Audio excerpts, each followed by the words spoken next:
Making a career out of basketball isn't as easy as it sounds, and staying relevant as a player is even harder than that. When we hear the word athlete, our mind goes to a picture of a fit person with muscle mass to support their designated sports. But that's not always the case.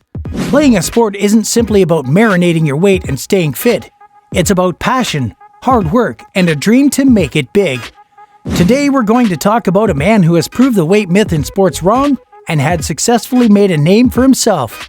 Troy Jackson, or Escalade as many of you may know him, was a little bit of a late bloomer when it came to his passion as a basketball player.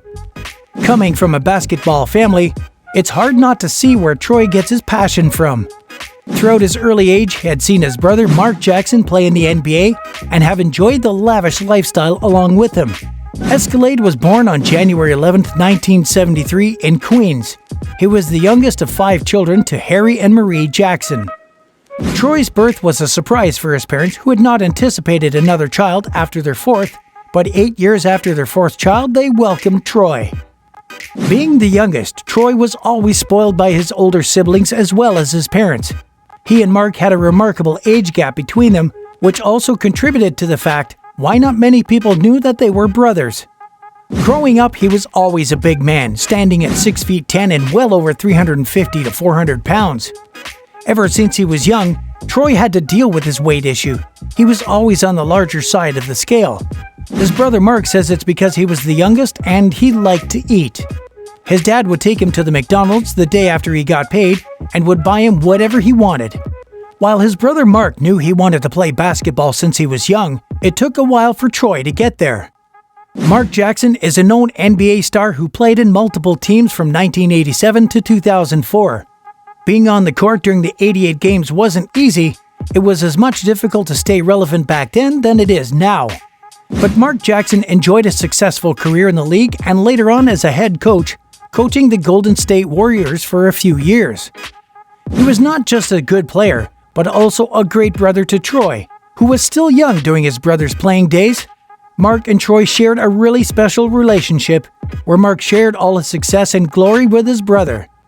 Troy had experienced the glam of being a basketball player through his brother's success in the NBA, and it called for him. Though it did take him a few years to mature and become determined to make his own name and not just reel in his brother's achievements. But once he found his motivation, he wasn't that spoiled child anymore. He was a new man with a set goal. The first time Mark saw his brother handle a ball was when he was 10, and he soon followed his brother's footsteps as a young baller for St. Paschal. As he grew to love the ball, he found success as a player at Half Hollow Hills High School in East Long Island, which then coupled with some flashy ball handling and passing he showed at Harlem's Rucker Park, earned him a look from Wallace Community College in Alabama. There he played for 2 seasons and left after his sophomore year, having been named to the All-Region team. He was then offered a scholarship to the University of Louisville, which has one of the best programs, after he impressed the legendary coach, Denny Crum. Things weren't going to be easy for Escalade from here on. His weight has always been one of his biggest insecurities, and that didn't help when one of the main conditions of the team that he lose weight to keep his spot. He was over 500 pounds when he played for Wallace, but Louisville wouldn't allow that. He has always been a big player, focused on using his weight as an advantage, coupled with his quick ball handling technique. Weight loss was a hard deal for him, but even so, he managed to stay under 400 pounds during his time in Louisville. It was after his college when he started to become the street ball legend we now know. Saying no to the typical day job, Escalade chose to spend some time with the Harlem Globetrotters and remained a regular on the New York streetball scene. Incidentally, that was around the time when streetball was starting to get more recognition, and one was turning streetball into big business with mixtapes, tours, and shows on ESPN2. Always looking to work on this sport, Troy was quick to jump on this career opportunity. Escalade joined And One and their tour in 2003 and built himself a huge fan base along the way. People were starting to recognize him more, but he was seen, at first, as an intimidating, hard-to-approach type of person, which later proved to be wrong. He was a nice person and had a gentle personality, and fans loved him for it, which earned him the nickname the Gentle Giant. This was around the same time when his brother's NBA career was coming to an end. Troy had always recognized that his brother was far more famous and influential than he was, and yet he refused to take advantage of that, wanting to make a name of his own. He was often encouraged to reveal that he was Mark Jackson's younger brother, because that was a sure way to gain his attention and people's interest, but he always refused the shortcut and stayed firm to his hard work. Sure enough, all this hard work paid off, and he was soon being cast in Sports Illustrated magazines, and people were stopping him on the streets for autographs. Everyone knew him and they loved him. Now that we have established that Troy was a joy to be around, how about his gameplay? Was he any good at what he did?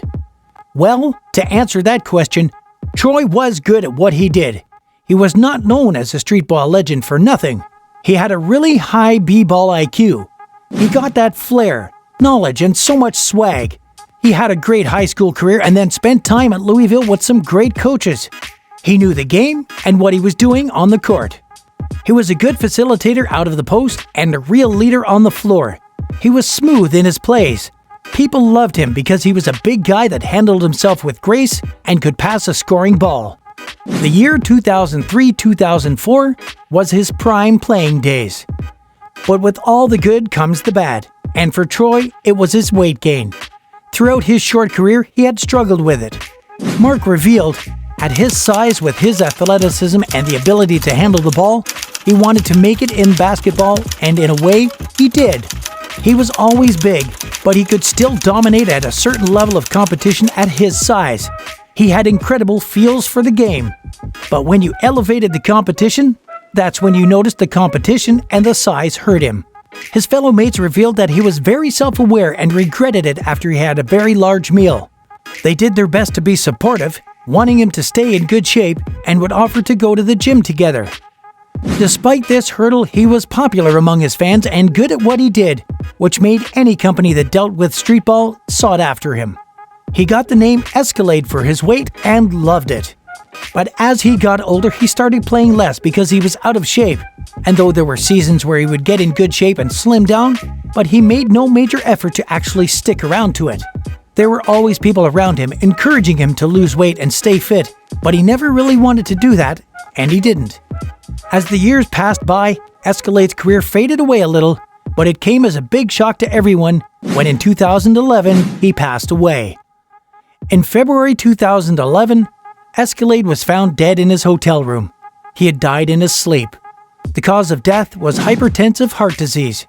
He passed away during All-Star Weekend at the age of 38. Troy lived a short life, but managed to impact many people. Even years after his death, there were posts dedicated to him circulating and going viral. It wouldn't be wrong to say, had Escalade been alive during this day and age, he would have reached millions and inspired many more, and would have been super famous for everything he did. It was sad to see such a kind-hearted person go too early, but his legacy would go on and inspire many in the future. That's it for today's video, guys. Like and subscribe if you want more content like this in the future. Also, if you're still bored, go ahead and click on one of the two videos on the screen and enjoy.